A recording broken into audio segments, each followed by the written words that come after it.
make sure my phone's off. Hey everyone, I'm Antony Whitaker and welcome to our monthly live where I'm talking to a wide range of people that represent the hairdressing industry and the world of John Paul Mitchell systems. My guest on today is the wonderful Mahogany Plautz, and I hope I'm saying your name correctly. You Um, totally did. I killed it, or I You I killed did it. That good. was perfect. I killed it in a positive way. Right. Yes. Okay. Um, okay. So Mahogany Plautz, I get brownie points for saying it twice. And amongst the many hats that Mahogany wears is that, yes, she's obviously a hairdresser. She's also a former suite owner and a commissioned salon worker. And she's a self-titled hair historian and activist and an educator for John Paul Mitchell System, as well as being a mother and a wife and many other things as well. So I'm really excited to explore and understand Mahogany's journey into hairdressing, because like everybody, she has a journey and she has a story, and I'm always intrigued by everyone's story. So welcome, Mahogany. Thank you so much, Antony. I'm so happy to be here. Good. I've been practicing my Plautz several times, so I I'm mean, glad I got it right. it was perfect. It was perfect. That was exactly how it's pronounced. It's a tricky one. Yeah, it is a little in there. Okay, so just to give the next 45 minutes or so some context, could you sort of introduce yourself by way of giving us your sort of 2-minute backstory about who you are, where you've come from, etc., and then we can sort of dig in and start talking about a very wide range of things that relate to you and your life as a hairdresser. Absolutely. So, hi everybody. I let's see. I've been a hairdresser for about 22 years, and I think one of my favorite things about being a hairdresser is like the opportunities that I have to like hang out with so many different people, right? Like I absolutely get to get art and business and all of that, but it's like all rolled up in like how I spend time with people, and that to me I think has been really important. So I started my career after I finished beauty school. I spent an entire year training under one stylist. So I really got the benefit of someone who had been doing hair for a long time.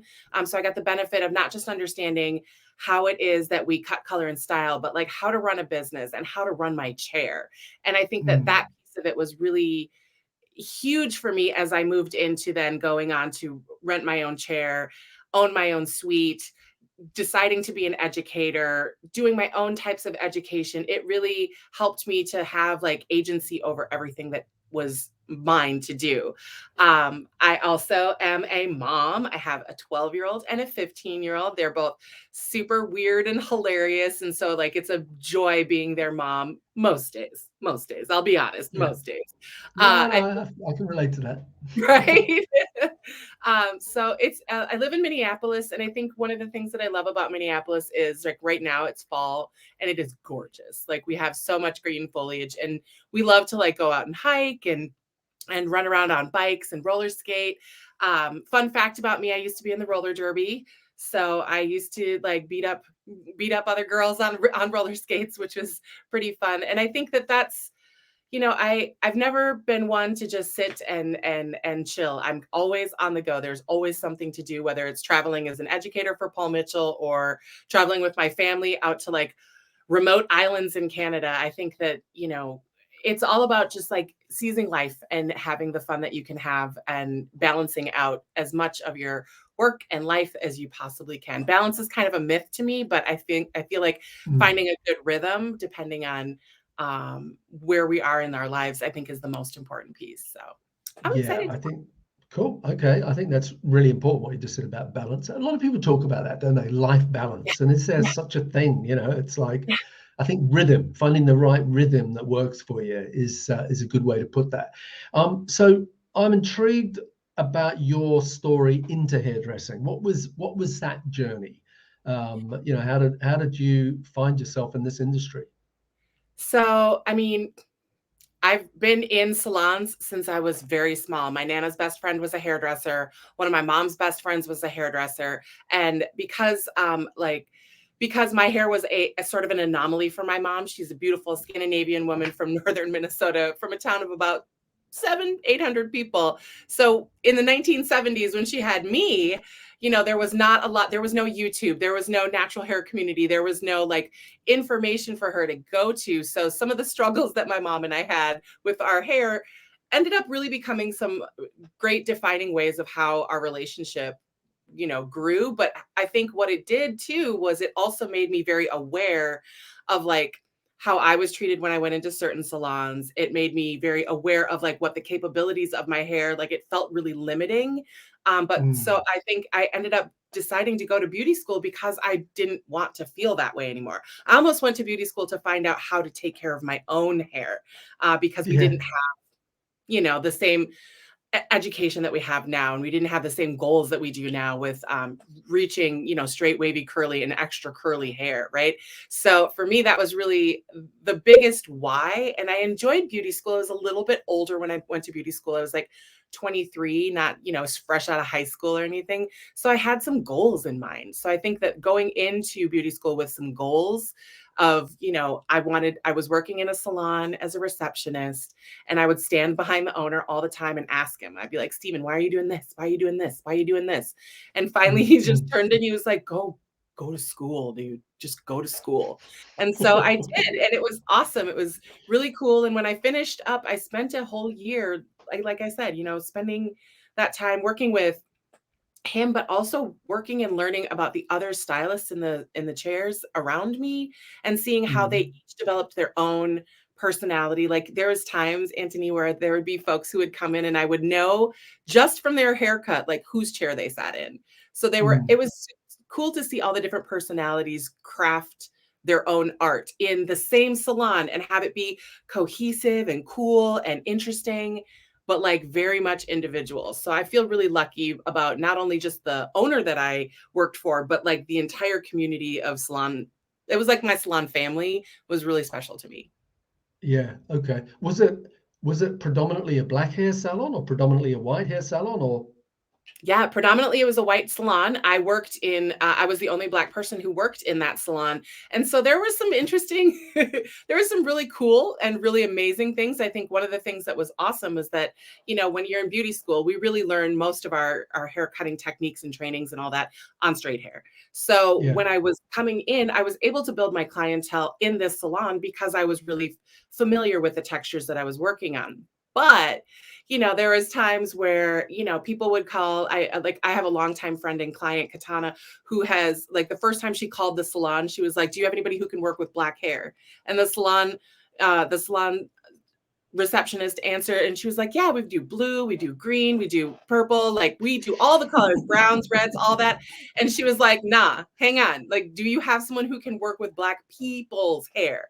And she was like, Yeah. "Oh, yeah, mahogany."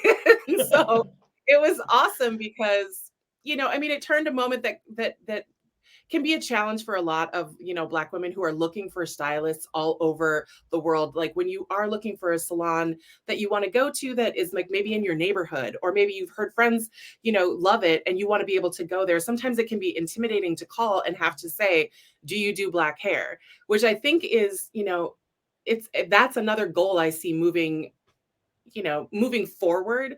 There's so many Yeah. more salons who are looking for that education right now. So I think it's really beautiful that we're taking these moments and evolving them into like anyone should be able to go to any place and get their hair done in most ways. Like you should be able to get a cut, you should be able to get a color, you should be able to get a style. Now there's definitely specialty things like locks and braids and twists and protective styles and those types of things that may not be for every stylist. But I think, like if you're a cutter, you should be able to cut all the hair, and if you're a colorist, you should be able to color all the hair.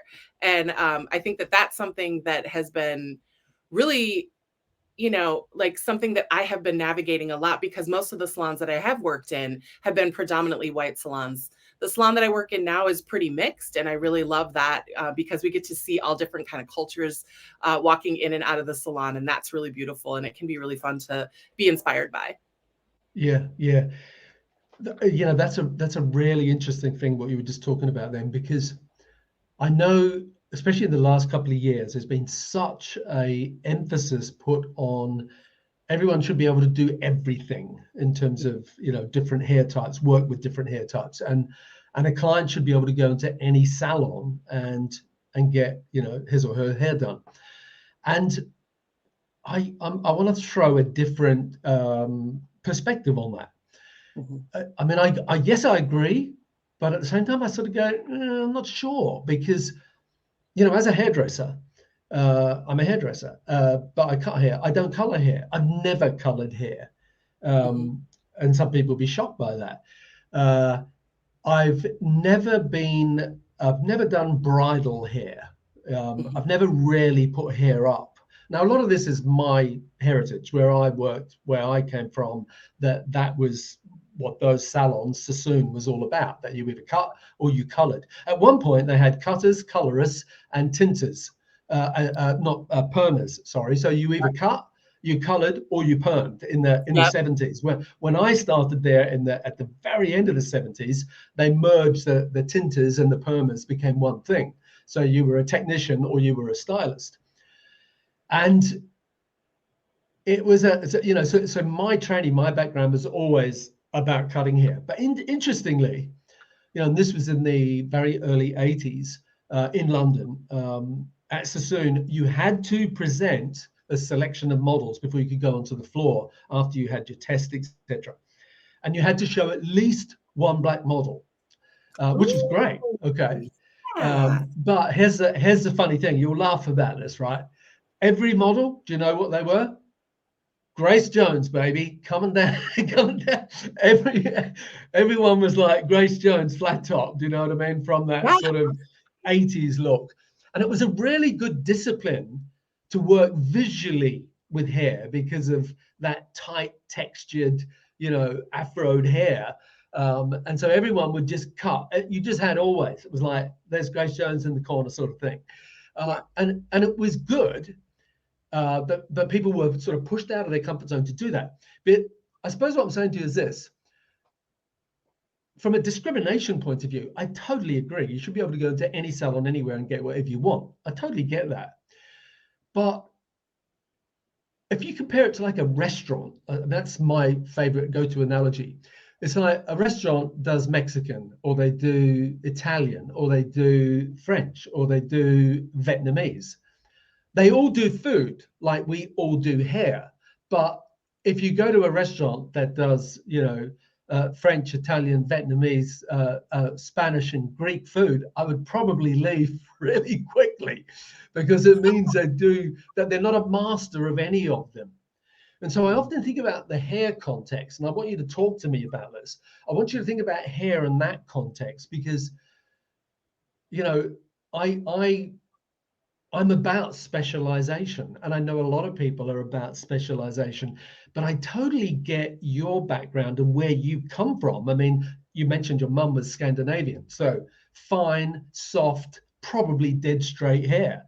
Yes. Your hair, yes, is fine and soft, but very, very sort of different. Really. So I know that all your life you've been exposed to a lot more diversity about working with different textures and stuff. So, so talk to me about what I just said about that, about specialization and whether I'm right, wrong. How does that fit in? Absolutely. Well, I don't know that I would say you're right or you're wrong. I feel like Mm, perspectives are so unique, and I think that's what makes people, no matter where we come from, really special. And I think that's why I like to remain super open about these things.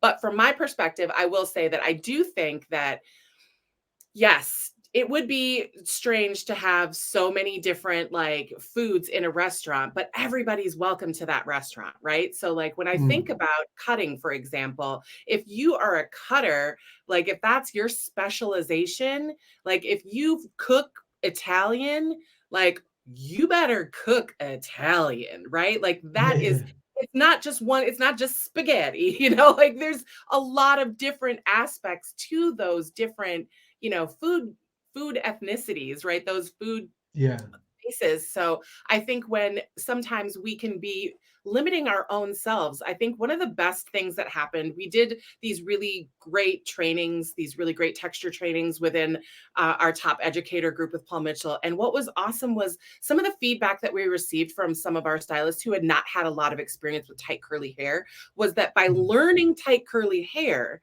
like learning some of the styling techniques, some of the thought process and how you would weave a color differently based on the curl pattern, because the curl pattern grows out and up rather than just straight down and it falls differently. They actually were expanded, not just in curly hair, not just in coily hair, but they were expanded, and they felt that they better understood what their why behind why they were doing things with straighter and wavy hair too. So I think it's not necessarily about um I think it really is just about expanding what you're already specializing in. So you're specializing in cut, you're specializing in color, you're specializing in style, but expanding that. Now, definitely, I think, I think I said this earlier, I think it's really important that we recognize that there are folks who are going to be, looking for specifically like black salons, and I think that's absolutely, or black stylists, and I think that is mm, it absolutely wonderful thing, because that's just a community space, that's a safe space, that's a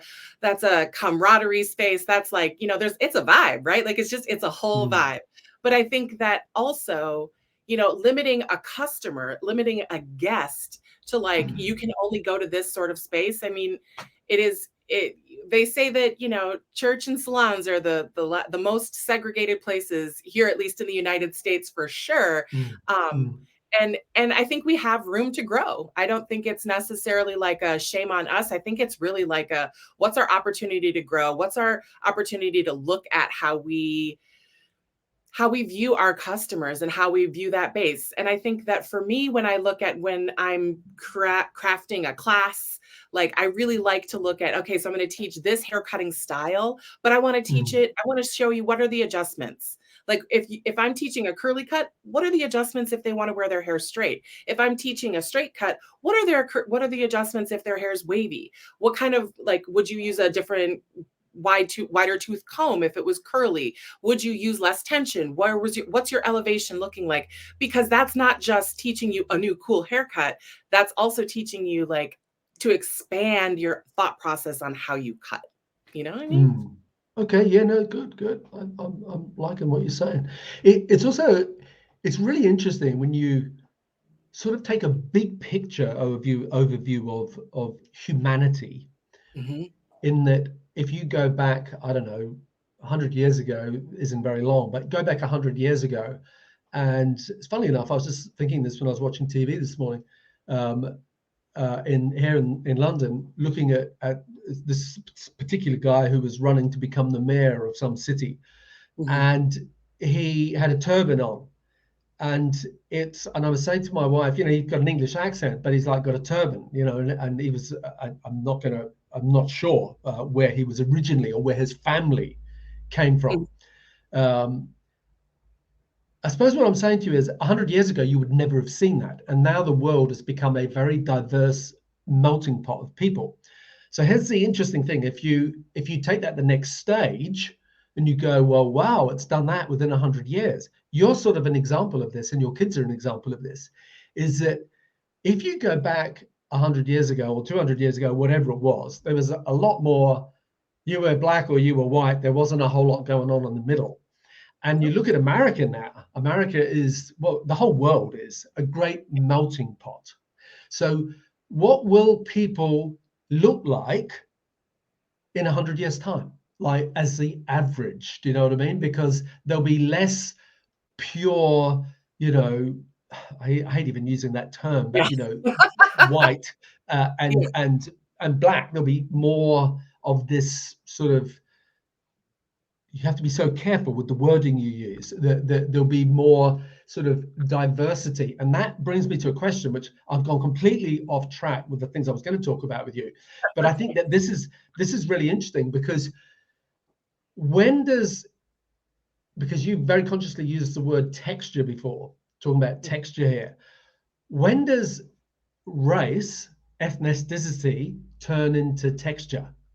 Because it's sort of related to what I was just saying. Is that Mhm. the more, like, you have naturally coily hair, I'm assuming that your kids do, but maybe less so than you.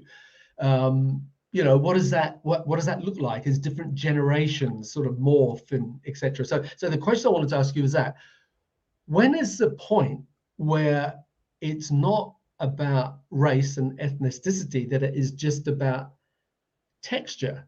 Because of course I work with all sorts of textures of hair. Mhm. Do you see what I'm trying to get to?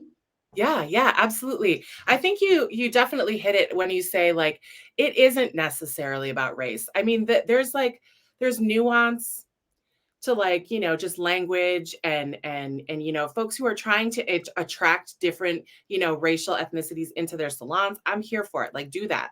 Absolutely. But Mm, be mindful about that aspect. But when it comes to the technicalities of doing hair, it is about fine, medium, coarse, the texture.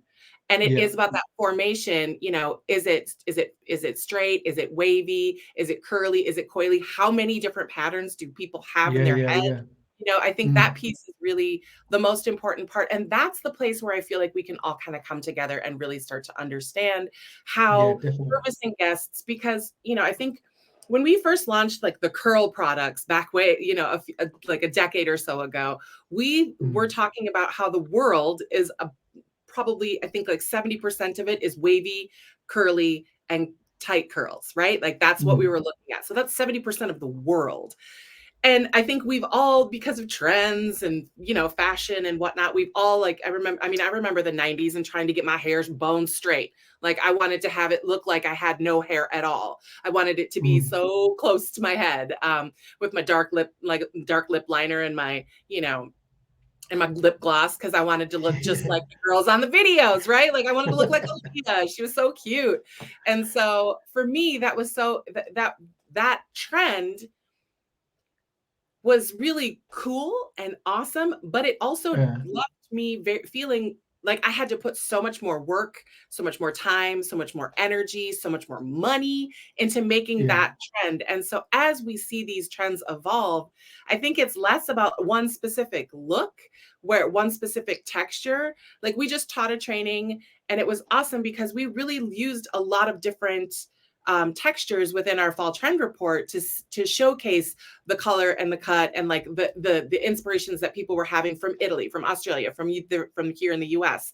And it was mm, awesome because we could do each one of those cuts, colors, and styles on straight hair, wavy hair, curly hair, and coily hair. But it was just about mm. the adjustment piece of it. So moving forward, I really do see a lot more education being focused on like a bob, a chin length bob, a square chin length bob, but how do you adjust it for Yeah. this, and this? And I think that So, that will only benefit a hairdresser. yeah, yeah, definitely. Let me ask you a question about that. Um, would you do that to your hair now? Straighten my hair? Yeah. No. Okay. No. So It's not like first of all, I love a relaxer. I'm not mad at relaxers. Do them yeah, well, yeah, do them yeah, right, keep your hair healthy. Like people yeah. have choices and I'm not mad at them. The reason that I wouldn't do it is because it's too much work for me. It's just too much work. Okay. And my husband told me that, like he's never had an opinion about my hair. I remember one time I left with short hair. I left the house with short hair and came home with like waist length green braids. And he didn't even Yeah. notice. Like he didn't, it just he was just like, hey, and I was like, you see Oh something different dear. here? And he was like, oh yeah, babe, your hair is really long and it's green. Wow, Yeah, you look yeah. like, so there's not a lot of like, I don't get a lot of that. But the one we did talk and I said, what's the one thing that you are just like, nah. And he's like, miss me with the straight hair.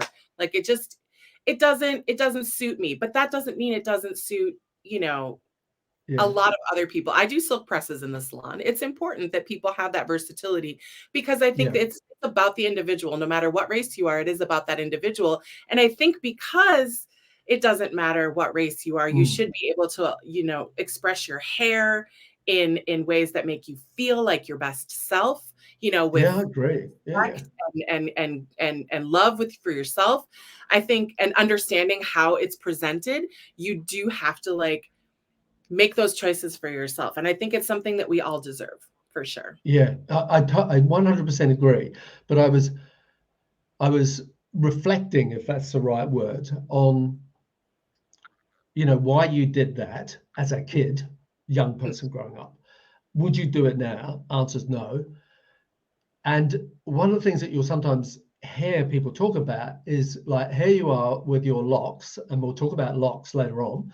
Um, uh, and they look great. You look great with them. But if I had locks and I was walking down the street in certain parts of London, or certain parts of anywhere, I imagine, I would be confronted by someone saying that is cultural appropriation, Absolutely. um, that you shouldn't be doing that.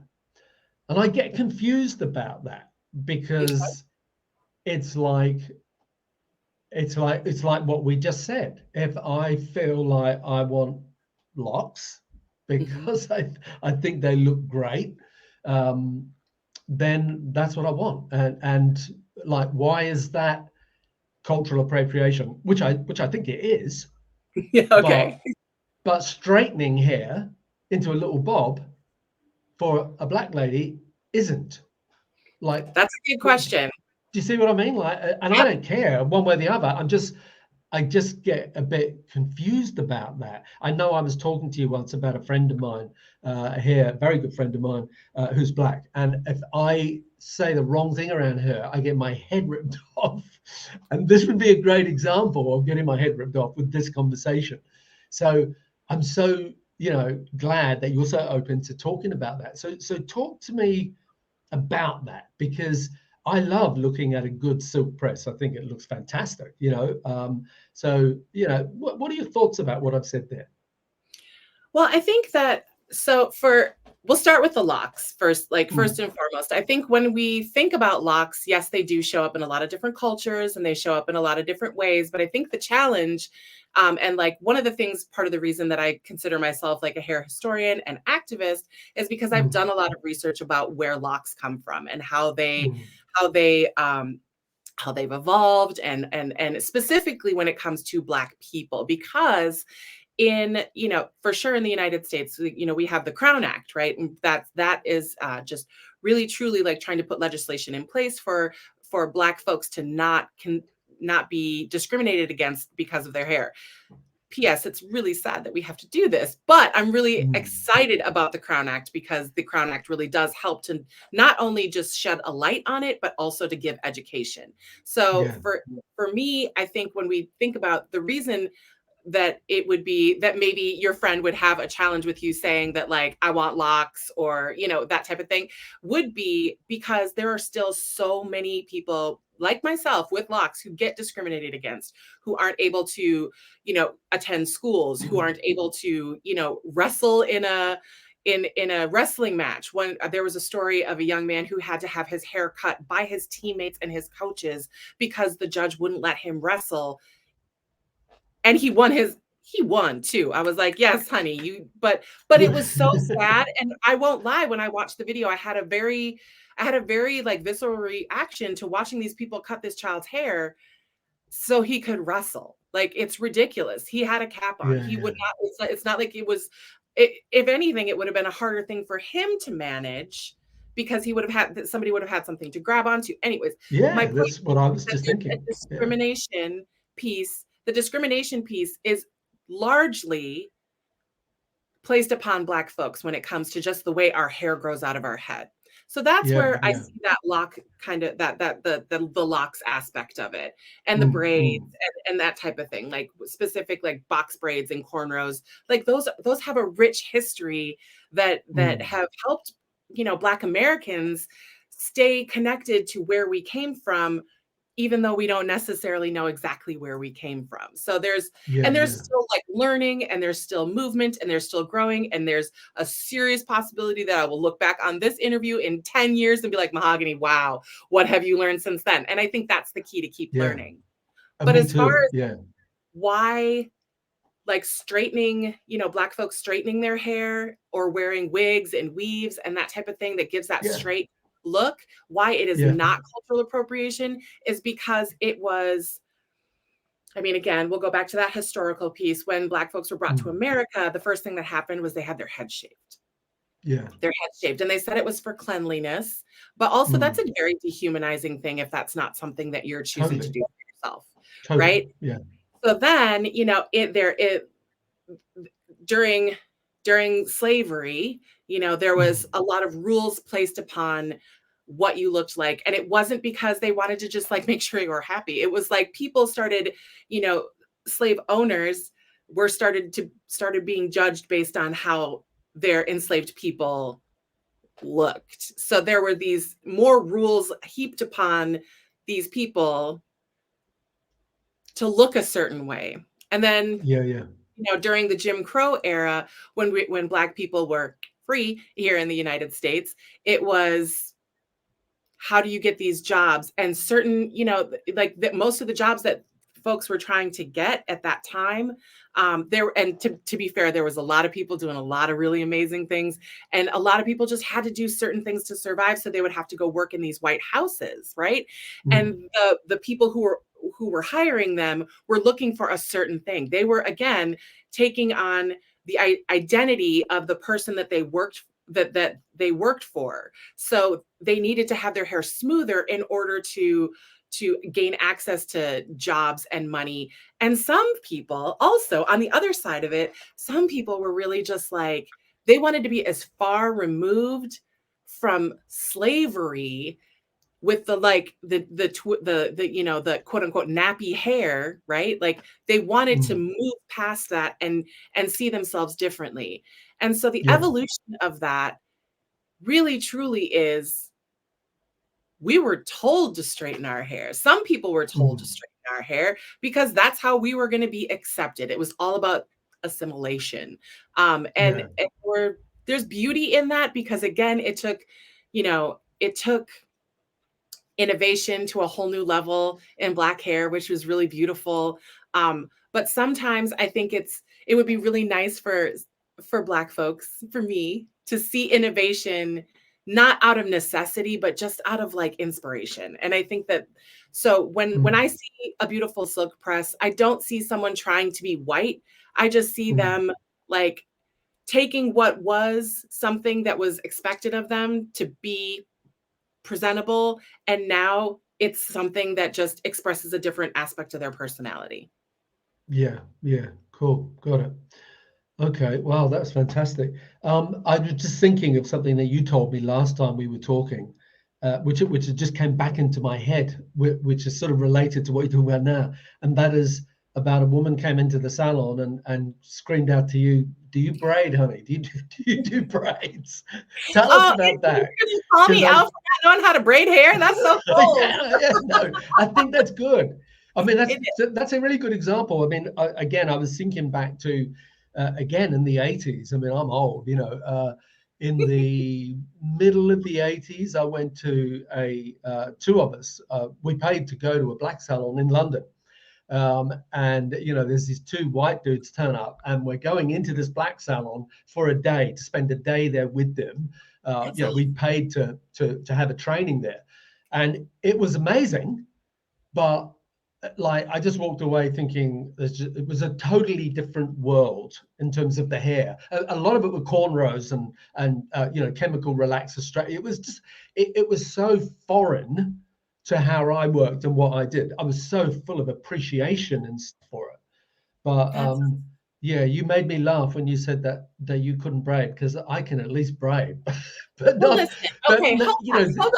I'm not gonna put me on blast now. you're losing I your cred now. can braid, but I'm not, so like there are so many gifted braiders. Like we have Yeah, some yeah, really gifted braiders within our training team, like Nike Blount, watch out. Like I will watch yeah, her braid all day.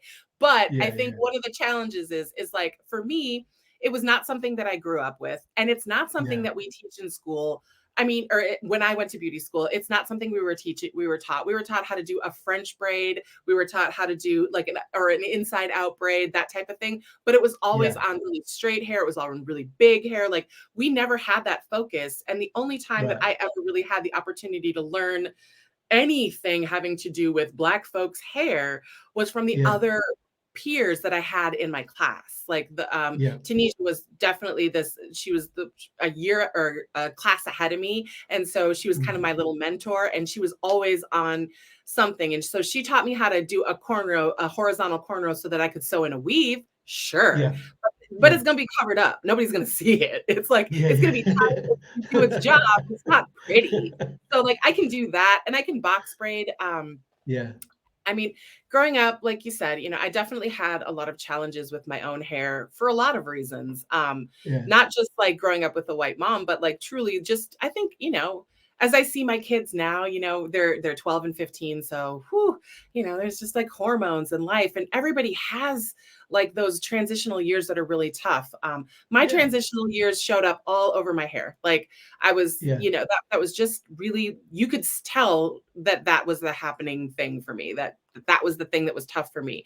So in like seventh grade, was it seventh grade? Yeah, seventh grade, middle school, right? Ugh, worst years. One Yeah. of my friends finally just was like, girl, because I had been picked on about my hair for years. Like dry, sad. I would try to have relaxers. And my mom's bestie totally went to classes. She did like you. She went to a different black salons throughout the Twin Cities to try to help learn about my hair. Mm. And so when Denise did my hair, it was beautiful. But when I had to do my hair, she didn't know how to Yeah. teach me how to do my hair. So fast Yeah. forward to seventh grade, and like I have a relaxer, but it's puffy and it's dry, and I don't know how to iron it properly. All of those things. And my friend Mila, she was like, let me get you together. Like, she's like, I want Mm. you to go to the beauty supply store. I want you to get this grease, Blue Magic. I want you to get this many packs of braiding hair, number two, because you're not black. You need, your hair is a little lighter, so you need a number two. I want you to get Mm. this comb, this, and so she box braided my hair. Back in the day, we called them dookie braids, which is hilarious because they were big and thick, and it was like Janet Jackson Yeah. um, from Poetic Justice. Like it was Yeah. awesome. I Got loved it. it. And it was the Yeah. first Yeah. time that I looked at myself and I was like, that's what I look like. This is what I Yeah. want to look like. I had the salt and pepper haircut back before that. I had an afro. I had a jerry curl. I mean, I had every hair because I was trying to find myself. But when I first got my hair box braided, like Yeah. that's when I saw myself as like a person that I wanted to see myself as, which I Yeah. think is why I've ended up with locks for so long. Mm. But it was truly, and it was not just the hair, but it was like sitting on Mila's bed, having her like grease my scalp and like section out these beautiful sections. And she had like, there's sacred geometry going on here because she had like the bottom half of my head was one length, but the top half of my head was longer so that when I wore it up in a ponytail, because it was the late 80s, early 90s. So when I wore the top, half up, half down, it would all come to the same length. I was like, yes, Mila. So then she taught me how to braid my own hair. So that was something that was like, not only did I have a beautiful style, like Denise would give me beautiful styles, but Mila was able to teach me how to do my own hair. So she empowered me to like do that. And so I spent most of my teen years, going from braids to, twists to, all types of things. So I can do those things, but just don't ask me to do any like Fulani braids with the cute tightness. I got people for that. I got references for Yeah. that. Yeah. Yeah. I've got it. I've got it. Okay. So yeah, it's interesting that because thinking back to my experience going into a black salon 30 years ago, whatever it is, it was a different job. And so it sort of goes full circle now with what we were talking about at the beginning. Like anyone Mhm. should, I walked out of that salon with an understanding that what I'd just witnessed was so completely different to where my skill sets were. It was like a totally different job. Do you know what I Yeah. mean? Working with hair like that. Beautiful, but it was like, that's not what I'm been made for. Just like doing color wasn't what I've been made for. Doing Mhm. bridal hair isn't what I've been made for. But that's really interesting. I touched on this and I didn't really explain it. I said we'll get to it later. And you keep saying the word locks, and Yes. we had a little discussion before we came on this live, and I learned something that was really intriguing. So talk to us about that, about why you refer to them as locks. Well, so for me, and again, this is me, right? Like I Yeah. have a lot of Black friends who say dreadlocks and dreads. And I mean, it's definitely a personal thing. But I think one of the journeys over this last few years, is I really like to learn the history behind hairstyles. Like that to me was Mm, huge. And I think that there's one particular book that shared a story about when the British colony were colonizing Jamaica. In particular, there were British soldiers who had who were calling the locks that the Jamaicans had dreadful. And so I think when you think about it like that, and also it doesn't this was a long time ago. We can move past these things in yeah. but for some people it is a trigger. And so I Yeah. use I locks get it. because it Mm, doesn't because for me that's not triggering anyone. That to mm, me is a very accurate representation. It is a lock. But yeah. also it takes some of the pain away, because I think that there are still pain points when we talk about, I mean, there's just pain points for Black folks when it comes to our hair, because it has been so scrutinized. It has been so challenged over the years. And when we think about like our perspective, right? We went to beauty school, we learned these cuts, we did these things. And then, Mm, if you were lucky enough to have a Tunisia in your world, you had like an access to a different way of styling, like working with a yeah. hot comb. I had never worked with a hot comb. I didn't have a nana who did a hot comb, right? That was not me. That was not my life. So when I got to work with hot combs for the first time, I was like, ooh, but now I can hot comb anybody. Like it just took practice. And Yeah. I think that it's that willingness and that love that we have for folks to not only learn the techniques, and then decide whether or not that's something you want to do in the salon. But if you learn it and you decide you Yeah. don't want to do it, that's different than just being like, I don't need to know that. I don't need to know that. Yeah. That doesn't pertain to me, because that is excluding not only people from your salon, but that's excluding like a whole thought process from your salon that actually could benefit you as a hairdresser. Mm. And I think that part of it too is, yes, technique, but there's that thoughtfulness and that mindfulness about the language that we use. Language matters. It really Mm. does. Like I used the Well, term nappy earlier, and I actually kind of yeah. feel kind of terrible about it. Like I really, it's a gross term. I mean, it's a term that like within Black folks we can say these things, but like it is a Okay. term that I would not use under normal circumstances. Well, Um, there's a really good example that we both speak English, mhm, but nappy is not a mhm, word that we use. Do you know mhm. what do you know what a nappy is? It's a diaper. The diaper. Yeah. Yeah, so we Yeah. don't use the word diaper like Mhm, that's an Americanism, diaper. We use the word nappy. So when you said it, I was like, I wonder what she means by that. Do you know what I mean? But there was an interesting thing you said then. Well, there's lots of interesting things you said, and you said that dreadlocks is a trigger. It's a painful trigger, and mhm, that is what's so important with so much of the conversation, that not just that we're having, but the dialogue about black hair, white hair, or black and white people, etc. Is that there are certain words that are maybe said completely innocently, like saying dreadlocks. Who would have mhm. thought? I would never, if you hadn't told me that in a million years, I would never have guessed that that might have been a pain trigger. So thank you for enlightening me as to what the background of that is. Um, we've been talking about this all the time, but we haven't even sort of got to the bit that I was going to talk about, which is, you call yourself a hair historian and activist. And I suppose you've been being a hair historian and activist for the last 30 minutes, because we've just jumped straight in the deep end talking about all this stuff, which is great. It's fantastic. I'm loving the conversation. Can I ask you, do you ever well, first of all, do you ever get tired of talking about race? And secondly, what does a hair historian and activist even mean? Okay. So to answer your first question, absolutely. I mean, but that is also the place that I've put myself in. It is something that is important to me, because I feel like there are lots of different perspectives out there. And I think that that's one of the things that I think is really important when we're talking about race, is that like Black people are not a monolith, right? Like we are all different. We are just as, there is not like a meeting where we all get together and we all decide like what we all think, what we all feel, how we are. Like that is not real. And I think you laugh, but I swear that is like how, especially in education, when you are learning about something new and you have preconceived notions, people will ask a lot of questions that are Mm, that might be, like you said, completely innocent in their ignorance, but it could be a trigger or a pain point for someone. So for me, when I'm in an education space, I don't get tired of talking about it.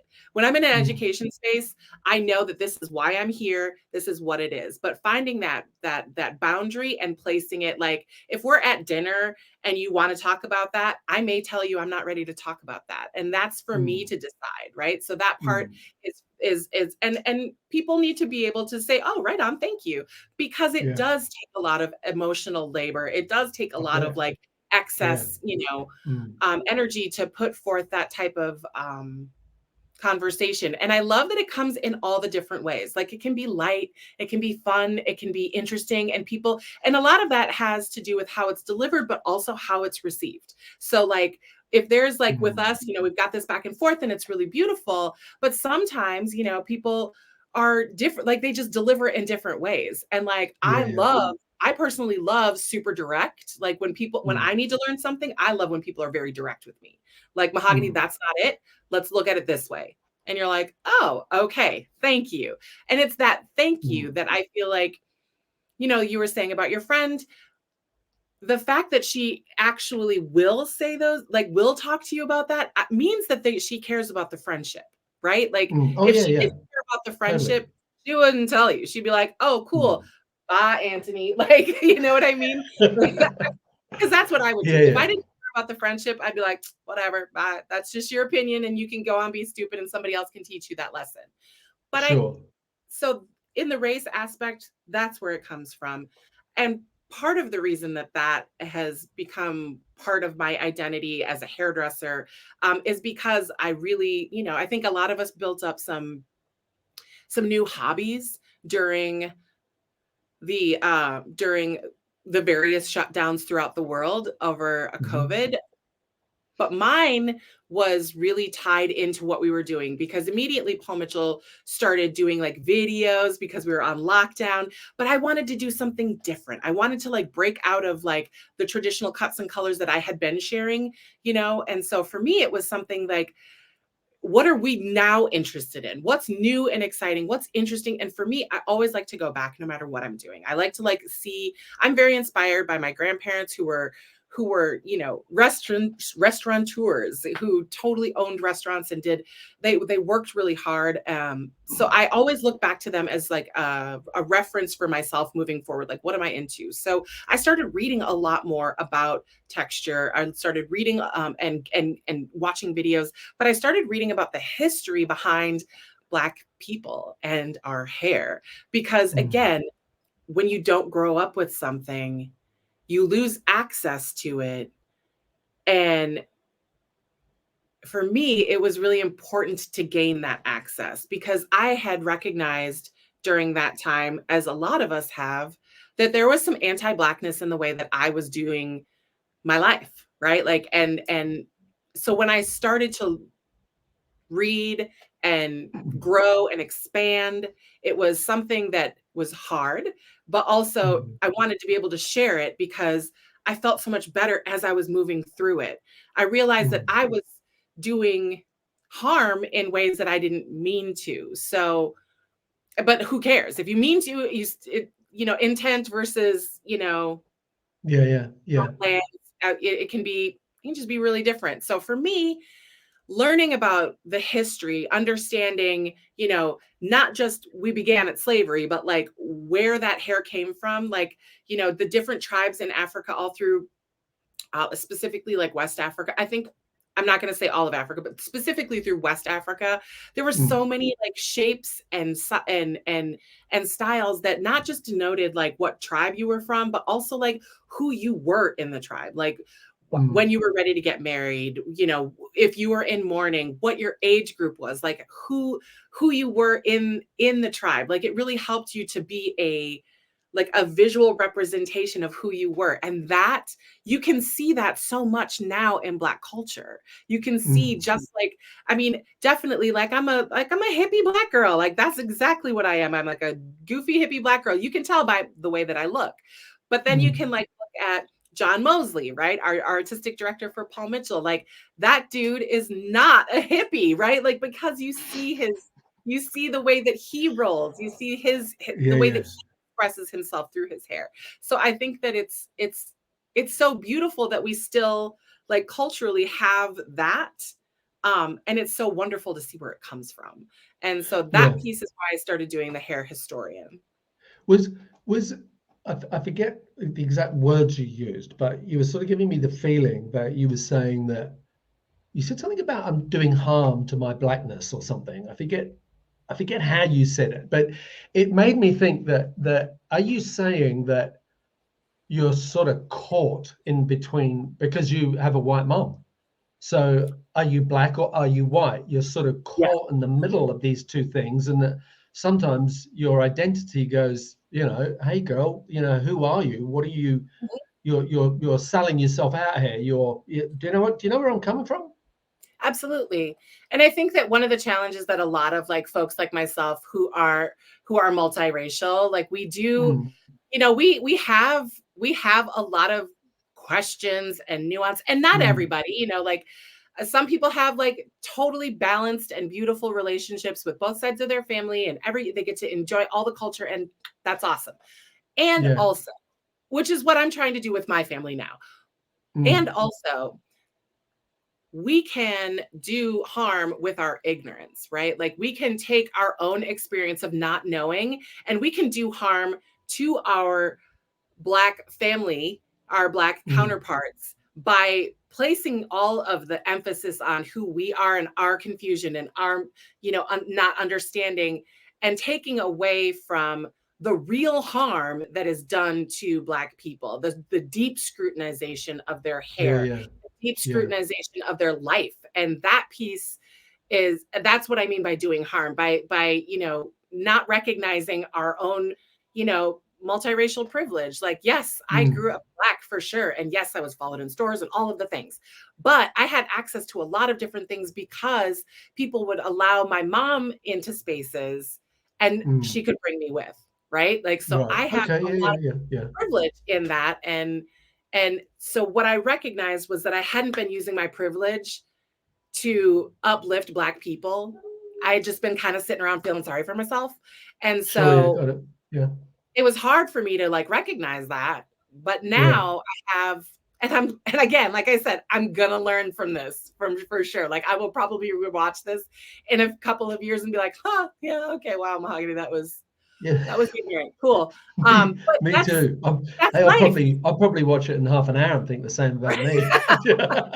Right. But that's evolution. And so Yeah, the opportunity that I have now to like uplift, Black stylists and Black educators, to, yeah. support them, to shout their names from the rooftop, because I think a lot of times when we, one of the challenges that I've seen was specifically within our industry is, we have a lot of people who are like, I can do any texture now. Like that's the new thing. Like Mm, I can do any texture. mm, But then you also don't see that equity in like the education, for example, mm, right? Like you don't see a lot of, we are starting to see more Black educators, but like, why mm. didn't we see them before? Excuse Yeah, me. yeah, Like yeah. where, and, and why are you only asking Black educators to do Black hair? Like Naima Yeah. Lafont is one of my very favorite Mm, stylists in the whole wide world. And she is so well versed in all hair and she shows it in her portfolio. And that is yeah. so important. Paula Peralta, she Mm, is a gifted hairstylist, and I think it's mm, really wonderful to see her being celebrated in these beautiful ways, because it's not just like her work with Black hair. It's that she's just a really great hairdresser, and I think when we start to look at a mm, bigger balance, and we start to see more people like Regine Valsine, when we start to see Angelica Thomas, when we start to see these really incredible people, Corey Bacon, Larry, James, like all of these people are so talented. And it's so wonderful when you see people like John and Paula, who are artistic directors, pulling them up and putting them forward to Mm. create like more, right? Like we're always looking for new and trends and this and that, but it comes from different perspectives. And if we are Yeah, yeah. always looking at the same people for different perspectives, we're always going to get the same answers. So I love that Yeah, we're expanding a little bit more to see how we can reach and touch everybody instead of, yeah. Mm. just one note. Got it. I know we're running out of time, which is a shame because I'm loving this conversation. But one of the things I wanted you to talk is not even really a direct question. It's just sort of an observation.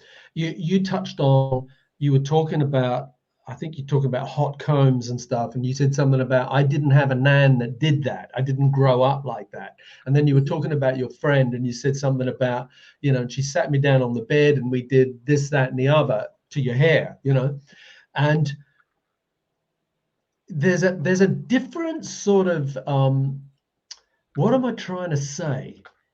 It's sort of less about the salon. There's a real tradition about doing hair, a family thing, a growing up thing. Your mum does your hair, Mhm. like just as much as when you talk about the black barbershop.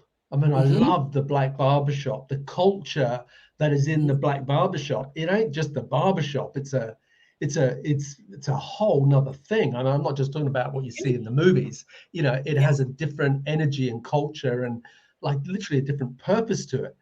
Um, and as I said, when you were talking about your experiences of I couldn't help but picking up on that.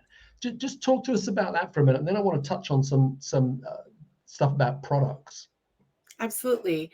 I think that, like I said, I didn't have a nana to do my hair that way. My mom did not have, the same skill set, but like bless her heart, she did learn how to cornrow. And I mean, she did her darndest. I'm gonna give her that. But it was also the 80s and girls weren't really wearing cornrows at that time the same way, Yeah, at yeah, least here in yeah, Minnesota. So like I got made fun of. Like it is what it is. And I think that tradition of growing up and having that hair knowledge is really special, and it also like helps you to know, like, to get to know yourself in a different way. So I think it speaks to like that, like I think it makes sense that I didn't really see myself very clearly until I had an experience like that with my friend braiding my hair and like yeah, giving me this like moment of like culture that I had not, like, I grew up yeah, in a very, very white culture. I yeah, mean, I'm in Minnesota. We're Scandinavian and German up here. We're starting to get a lot more different types of people, but it's still yeah, I mean, it's still very white focused. And I think that, those places can be really special because they really help to shape your identity and shape how you view the world and shape how you view yourself. Um, but I also think that there is so much as we move forward, I think it's not even just necessarily about like biracial people or multi-ethnic people. I think we are just like mm, living closer together. Like the population is growing. So we do have, like Vietnamese neighbors next to, Ghanaian neighbors next to, Cambodian neighbors next to, Puerto Rican neighbors. And so I think that piece of it, like we are influencing each other on these really beautiful levels. And I think that when we allow that influence to like really flourish, that's where we're going mm, to see the innovation from inspiration in the future. Like that's when we start to see those perspectives as valid and beautiful, because maybe somebody did grow up in a salon, or in not in a salon world, but like grew up doing hair. They have value. Their mm. value is because they've been braiding since they were 12, or since they were 5 Yeah, or yeah, since they were yeah, 6. Like my friends Dre and yeah, Marla, they've been braiding since they were tiny, yeah, which is why they are incredibly talented. yeah. Incredibly. I suppose the thing I wanted to get at was that you said it. You said it was a cultural moment that you'd never had. And that Mhm, is what, like, there is an equivalent mhm, in for white people. Like, like that. I don't think there is. It's like, it's not a cultural moment going to a salon or your mum doing your, cutting your bangs in the kitchen But or but whatever. maybe there is. But maybe Yeah, there is, like, maybe, think maybe. about it, Okay. like, so for example, like, I would go to my grandma like, when I would go to my grandma's salons, like, I would take her to the salon so she would get her hair done once a week, right? So you Mm, get her little roller set on and be cute and, like, sit under the hood dryer and then get it picked out, and then she started bringing my mom to the salon, right? Like, mm, like, so she would get her hair done once a week, then she started bringing my mom to the salon, and so it's like it's almost like a familial experience, right? So in that way, mm, she had the opportunity to show her like something, about grooming, show her something about expressing herself. Like, this is what the ladies do. And I mean, again, this was like in the 50s. So, like, so there, this is what You ladies weren't even do. alive in the 50s. What are you Right. But talking like, I about? got a lot of stories from my nana and my Yeah, mama. yeah, yeah, yeah, And so like yeah. it's that cultural aspect, right? Like that Mm, that may not be a white people culture, but it is definitely like a yeah, culture that you yeah, see like in that family dynamic where like I know that, so my kids don't have to go anywhere to get their hair done, but like if they did, their dad yeah, would probably take them to the barber shop, right? That's yeah, like that's where they would go. And so I think that it's beautiful because there's like really amazing commonalities through all the cultures in like how do you know where to go? Well, you go where your mom went, and then you find out maybe that's not the right place for you, but then you start to find other places as you move through your life. yeah. Or you went to the barbershop with your dad. That's how you got that cultural aspect. Mm, mm. And to me, when I see like the commonalities are so much larger and more important than the differences, but the differences have a bigger impact when they are done without mindfulness, right? Like Yeah, those differences when we are not thoughtful and mindful about how we carry them out or how we dissect them, how we move forward with them, like just language, right? Like, mm. you were saying, talking about products, like I love working with a multitude of different products that sometimes people are not necessarily, they're like, that's not a black product. Well, Well, that's what I wanted to ask you, just, mhm, as we start to wrap up, is how different are I was always under the, impression that, black hair had different products. You mentioned something, you said blue something or other, some blue magic. Yeah. wax, blue magic. Do you know what I mean? Like that's a typical example of Yeah. like, that ain't no Paul Mitchell product, No, blue no. magic. Do you know what I mean? It's like, so that's what I'm trying to get to there is how different are black hair products, and because I know that you love Paul Mitchell products and you use all Paul Mitchell products doing black hair, so Mhm. I was a bit surprised that what's the right? I'm not going to say that those products work on black hair. Of course, they work on black Right. hair. But I was a bit surprised that they are your go-to product because they don't only work, they work brilliantly on black hair. I mean, obviously, like any range of products, there's Right. some pomades and stuff I'd use on my hair. There's some I would never use on my hair. So just talk to us about that before we have to wrap up. Anthony, you said it. That's exactly it. We don't make products for skin color. We make products for hair types. Like that's how that Mm, is. That's just like what we do. That's what, like hairdressers, we curate our products around the guests that sit in our chair, right? So for me, I have a lot of fine haired guests with curly to coily hair.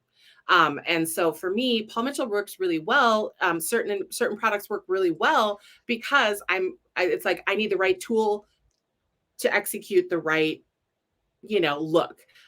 So for me, there aren't necessarily, I mean, and yes, there are, I mean, I'm not going to lie and be like, there aren't black hair care products versus white hair care products versus blah, blah, blah, blah, blah, blah. Which I also think is mm, kind of crazy that we say like black and white when there's like literally hundreds of thousands of other cultures around that, yeah, but it's just yeah, black and white.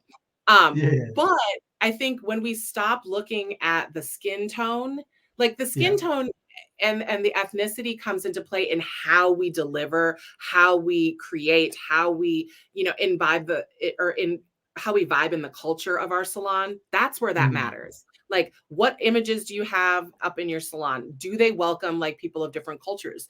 That type of stuff is where like the language that you use, the selection of products that you have is not really, the language you use is important.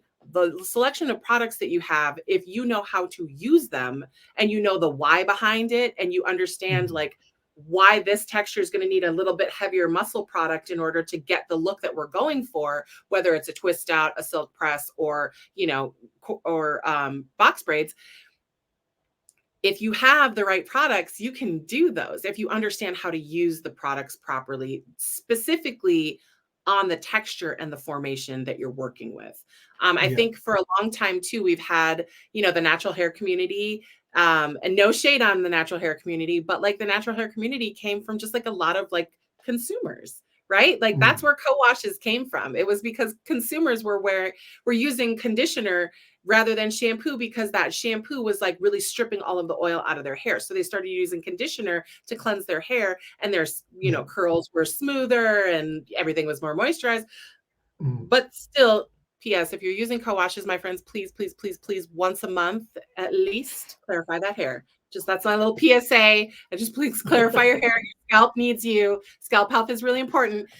But truly, I think that, you know, products are just tools for us to play with the hair, right? That's what yeah, they are, tools for us to play with the hair. And if you know what your products can do and what they can't do, you wouldn't ask, you know, you wouldn't ask a tissue to do a sponge's job, right? It just yeah, wouldn't yeah, work. You'd be asking it mm, to do mm, something that it was not capable of. mm, And vice versa. If you try, I mean, you could do it, but it might be a little too extra. So knowing how to work, knowing what those products work best on, and knowing what that hair type you're working on is, what the texture is, what the goal is, what the formation is, that is far more important to me when I'm working with products than whether or not I bought it, you know, specifically for Black people or specifically for literally anybody else. yeah. Got it. Okay. This has been fantastic. I had a whole list of things we were gonna talk about salon suites. We were gonna Yeah, talk we'll do that about another like, time. commission salon. We were gonna talk about all sorts of stuff. But I've loved what we've been talking about. It's been fantastic. I've learned so much, and it'll be really interesting to see what our audience have got to say and what input they've got. So, Mahogany, I just want to say thank you so much for being so open and honest and what's the word with me? Tolerant. uh, yeah, because it's important. It's so good to have these conversations and to sort of broaden your perspective and understanding of the history of everything. Because I loved hearing all that. So thank you so much. Thank you. And honestly, Anthony, thank you for being open to receive it, because it's one thing to like be able to deliver it, but I think a lot of times when we are hearing things that can be triggering, or that can be like, I didn't know, like we can Yeah, be really, no matter what the topic is, we can kind of close down a little bit. So I wanted to thank you for being super open to like receiving it, because that's just as important as like, cool. you know, being honest about it. Thanks. Okay. All right. Well, we're going to have to get together another time to talk about all these other things. Uh, Absolutely. Sounds good. so uh, until then, Mahogany Plautz, so nice to have this opportunity to talk to you one more time. Okay. All Thanks, right. Anthony. Okay. Bye for now.